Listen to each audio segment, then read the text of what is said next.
మనమంతా ఒకటే, మీరు కారు గుర్తుకు ఓటేయాలి. అది సరే గాని ఓ పారి ఈ వీడియో చూడు. మీ జూబ్లీహిల్స్ లో కాంగ్రెస్ ఇచ్చిన క్యాండిడేట్ కూడా ఆయన కూడా గసంటోడే, ఆయన ఏం సక్కటోడు కాదు. మరి రేపు ఏమైతే దొరికేనా మీరు ఒక్కొక్కరు పోయి హఫ్తా ఇయ్యాలి. రాజకీయంగా ఎదుర్కోలేక మీ చిల్లుగాడు మా బీసీ బిడ్డ నవీన్ ను ఎట్లా తిడుతున్నాడు చూసినావు కదా. ఇంకా ఏ ముఖం పెట్టుకుని మీరు ఓట్లు అడుగుతున్నారు?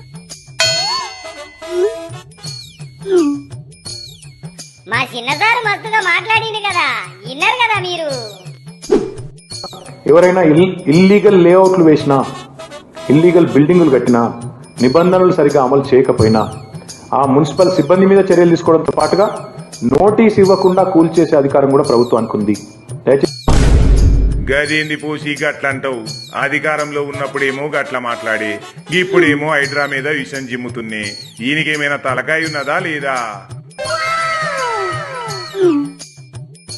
ఇక మన రాష్ట్రం భద్రంగా ఉండాలంటే బీఆర్ఎస్ కే ఓటేయాలి. ఏ జర ఆగురబై ఈ వీడియో చూడు.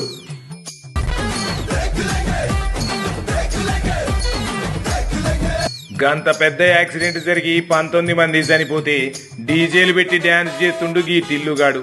బుద్ధున్నోడు ఎవడైనా గిట్లా చేస్తాడా? గరే టిల్లుగా ఇన్ని డ్రామాలు చేసి మళ్ళీ ఓట్లు ఎట్లా అడగ బుద్ధి అవుతాందిరా.